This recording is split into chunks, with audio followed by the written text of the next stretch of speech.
Bonjour, aujourd'hui 8e édition de Jeunesse Backcourt Urban, manifestation organisée par Alternative 119, axée sur la création d'entreprises et l'insertion professionnelle. Nous aurons au cours de ce reportage une série d'interviews avec les différents acteurs économiques de la région. Liliane Guillaume, vous êtes la présidente d'Alternative 119. Aujourd'hui, 8e édition d'une manifestation de sensibilisation axée sur la création d'entreprises et l'insertion professionnelle. Alors, parlez-nous un peu de ce projet. Ce projet a commencé à la création de l'association.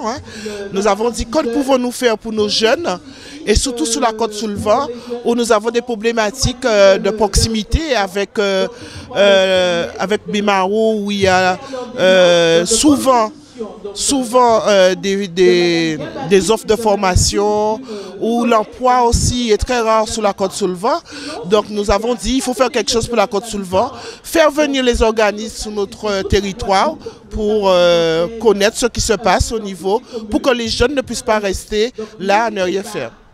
Alors, une 8e édition de Jeunesse Backcourt Urban, on va dire que l'organisation est assez rodée. Alors, y a-t-il eu des difficultés pour mettre en place ce type de manifestation auprès des collectivités publiques, autour des partenaires? Non. La difficulté pour mettre en place cette manifestation, c'est plus faire venir les organismes vers la côte sous le vent. On n'a pas de grandes difficultés. On fait la préparation, on contacte les organismes.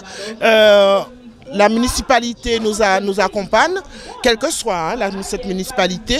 Le conseil régional, on demande l'aide du conseil régional qui nous accompagne aussi, le département aussi. Et à ce moment-là, on met en place cette manifestation. Mais la plus grande difficulté, c'est faire venir les organismes, surtout ceux qui proposent des emplois. Alternative 119, une association abissoise. Alors, parlez-nous un peu de cette structure associative. C'est une association qui a été créée en 2009. Elle est surtout basée sur le maintien vital des familles, sur l'aide au budget des familles aussi. Donc nous avons créé une épicerie solidaire et cette épicerie solidaire vient en aide aux familles en difficulté, qui ont des difficultés justement à nourrir le foyer. Alors au niveau de cette association aussi, vous allez trouver des ateliers de vannerie, de couture. Vous allez aussi trouver un groupe de parole. C'est très important, c'est assez récent, un groupe de parole, parce que nous savons les difficultés qu'ont rencontrent les familles, les personnes aujourd'hui. Donc nous avons mis en place un groupe de parole le 1er et le 3e samedi de chaque mois. Dobrychine Céline, vous êtes responsable du pôle numérique à Pôle emploi. Alors pouvez-vous nous préciser un peu votre mission ? Alors, je m'occupe de sensibiliser à la fois les demandeurs de mon portefeuille, mais aussi mes collègues sur l'offre de services numériques. On a de plus en plus de personnes qui ont besoin du numérique aujourd'hui. C'est devenu un outil indispensable pour la recherche d'emploi. Donc, on sensibilise les personnes, et notamment les jeunes aujourd'hui, dans le cadre de cette manifestation, à l'Emploi Store et à tous les services numériques qui sont présents sur l'Emploi Store. Il faut savoir que notre offre de services qu'on décline en agence, en atelier, peut se retrouver sur Internet.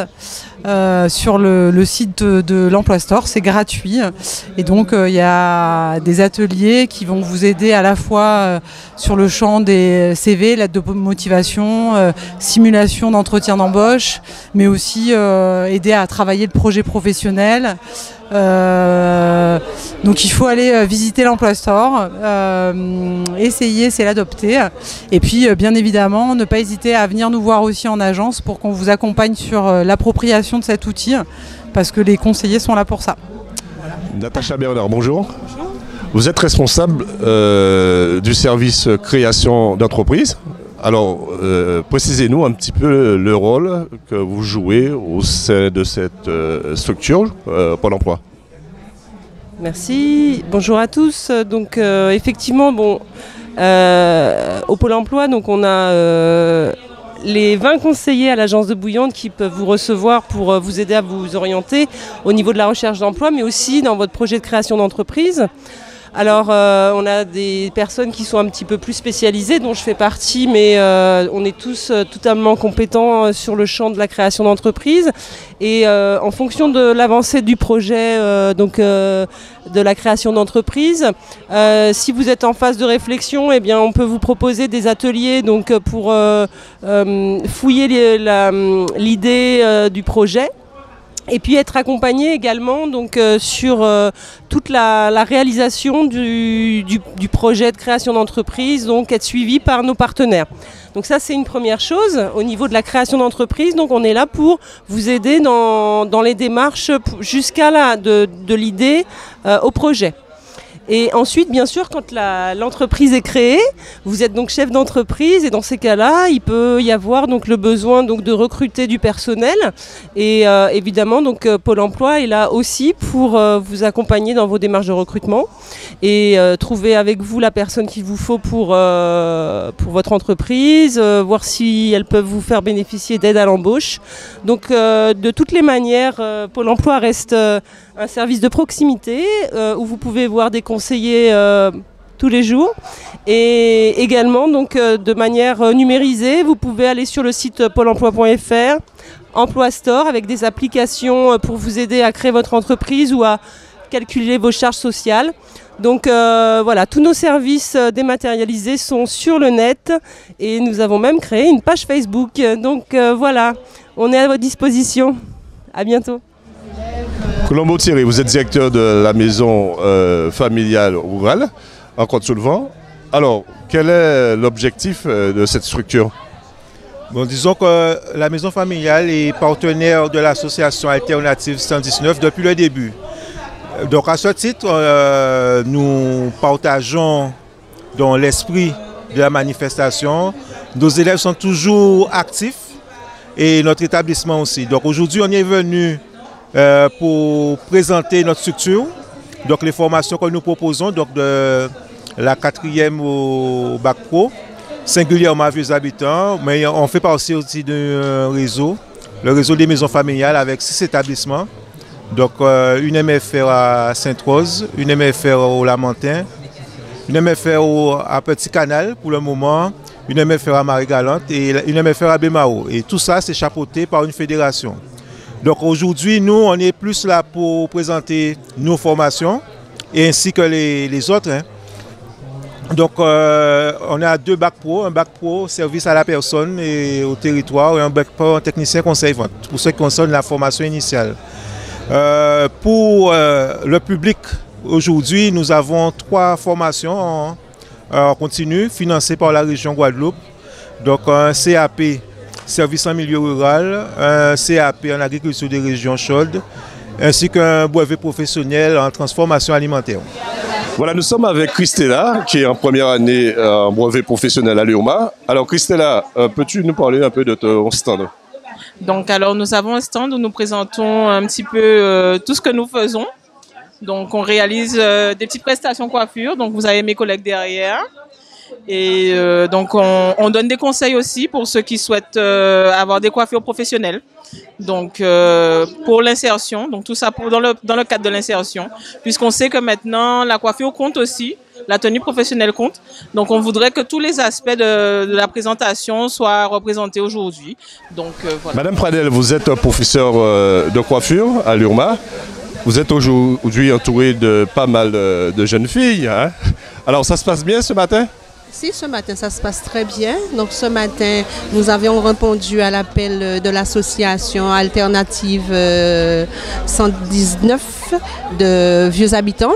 Donc, il y existe un partenariat entre l'association et le CFA. Donc, aujourd'hui, nous sommes venus prêter main forte justement à cette association qui a pour vocation justement, comme ils disent, jeunesse Bac-Orban, donc de donner un coup de main aux jeunes pour leur présentation, leur coiffure lorsqu'ils vont à un entretien d'embauche.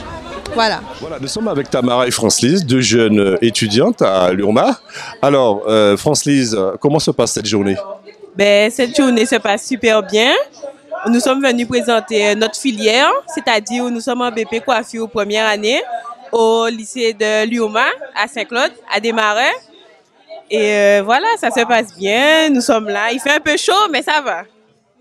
Alors Tamara, je suppose que la coiffure c'est une passion. Alors parle-nous un petit peu comment t'es venue cette passion. Alors là, j'adore la coiffure. En fait, j'aimais la coiffure depuis mon tout jeune âge, en fait. Je me coiffais toute seule quand ma mère n'était pas là et quand mes tatis, je me coiffais. Et du coup, je me dis, mais pourquoi pas? Et là, j'ai passé mon CAP, j'ai eu mon CAP et là, je suis en BP. J'aurais aimé avoir un bar. Après, on verra. Alors, des projets pour l'avenir, les filles? Oui, avoir mon propre salon, ouvrir mon entreprise. Et voilà.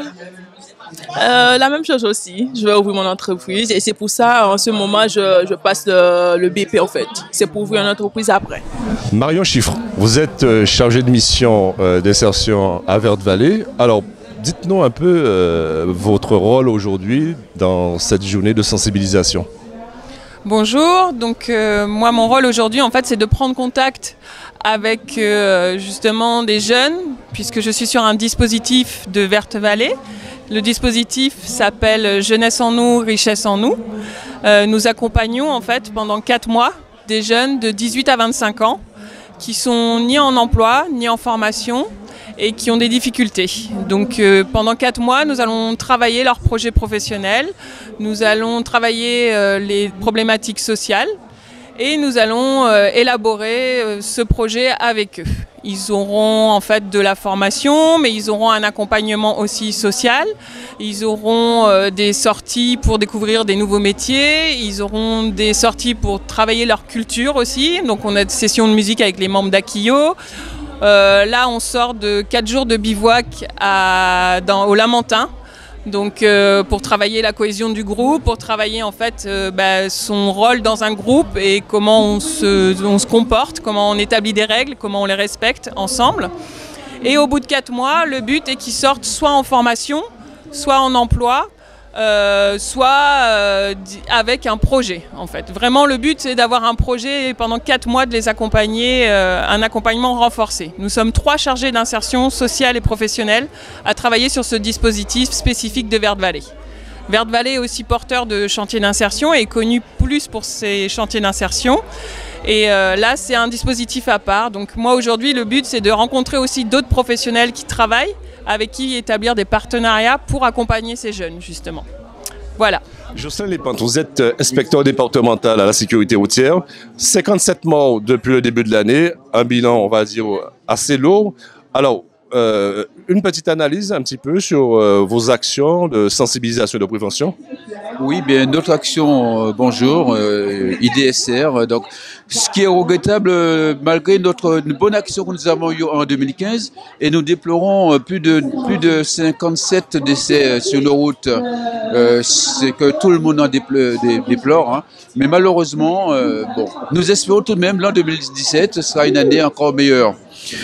Donc, nous comptabilisons 57 décès. Contrairement à l'an dernier, 50, voyez-vous, il y a un plus 17. Donc notre action mène à sensibiliser les gens sur la conduite, à avoir une bonne, comment dire, le respect de la route, respect des autres, la limitation de vitesse, malheureusement ce qui fait un grand défaut chez nous, les distances de sécurité, les distances d'arrêt qui ne sont pas respectées, et ce qui fait que nous déplorons le temps de mort. Et encore, il ne faut pas oublier la consommation d'alcool. La consommation d'alcool est un petit peu erronée ici en Guadeloupe, parce que on dit un petit punch, mais lorsqu'on a pris un petit punch, pratiquement ça équivaut le double. Et c'est ce qui fait que le plus souvent nous avons affaire à des gens qui sont un petit peu au-delà du taux légal autorisé pour pouvoir conduire. Voilà, nous arrivons au terme de notre reportage issu de cette journée de sensibilisation sur l'insertion professionnelle et la création d'entreprises. C'était un reportage de Max Dowlis et Luigi Nicolas.